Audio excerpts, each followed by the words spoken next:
నారా లోకేష్ గారికి తెలుగుదేశం అభ్యర్థిగా పోటీ చేస్తున్నటువంటి నారా లోకేష్ గారికి మంగళగిరిలో అప్పుడే ఓటమి భయం పట్టుకుందనేది నిన్న మంగళగిరి తాడేపల్లి కార్పొరేషన్ పరిధిలో బ్రహ్మానందపురంలో ఏరియాలో మా వైఎస్ఆర్ కాంగ్రెస్ పార్టీకి సంబంధించిన ప్రచార రథం జరిగినటువంటి సంఘటన ఆధారంగా నేను ఖచ్చితంగా చెప్పగలుగుతాను. ప్రచారానికి వెళ్ళినప్పుడు వాళ్ళు తెలుగుదేశం పార్టీ వాళ్ళు నారా లోకేష్ గారి ఆదేశాల మేరకు కొంతమందిని యువకుల్ని వాళ్ళు చెప్తేనే ఇటువంటి దాడికి తెగబడ్డారనేది సుస్పష్టం. ఆటో మీద ఉన్నటువంటి ఫ్లెక్సీలు దించడము, ఆటో డ్రైవర్ని విచక్షణ రహితంగా కొట్టడం జరిగింది. దాని మీద పోలీస్ స్టేషన్లో కంప్లైంట్ చేయడం జరిగింది, ఎఫ్ఐఆర్ అయ్యింది.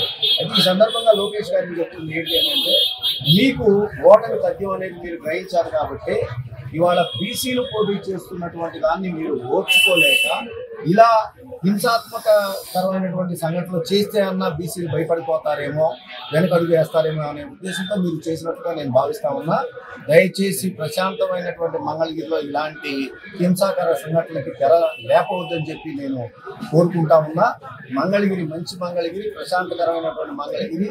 ఇలాంటి మంగళగిరిలో మరొకసారి అలాంటి సంఘటనలు కనుక పునరావృతం అయితే బీసీలంతా ఏకమయ్యి, ఈ మంగళగిరి ప్రజలంతా ఏకమయ్యి, లోకేష్ గారు మీరు నా చేతిలో సుమారు 5,500 ఓట్లతో ఓడిపోయారు, రేపు రాయబోయే రోజుల్లో 20-25,000 ఓట్లతో మిమ్మల్ని ఓడించేటట్టుగా ఇక్కడ బీసీలు సిద్ధమై ఉన్నారని చెప్పి నేను తెలియజేసుకుంటూ, మీరు నిజంగా ఈ పని చేయకపోతే బేషరతుగా క్షమాపణ చెప్పండి మా మురుగుడు లావణ్య గారికి, బీసీలకి.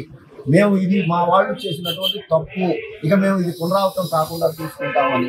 రెండోది మేము చెబుతా ఉన్నాం, నేను కూడా చేతులు ముడుచుకొని కూర్చోలేదు.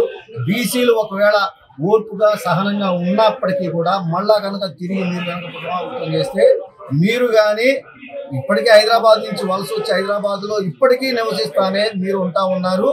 మీరు అమెరికా నుంచి దిగుమతి చేసుకున్నటువంటి మీ ఎంపీ అభ్యర్థి ఒక్క అడుగు కూడా మంగళగిరిలో వేయలేరు అని చెప్పి నేను ఖచ్చితంగా చెప్పాను.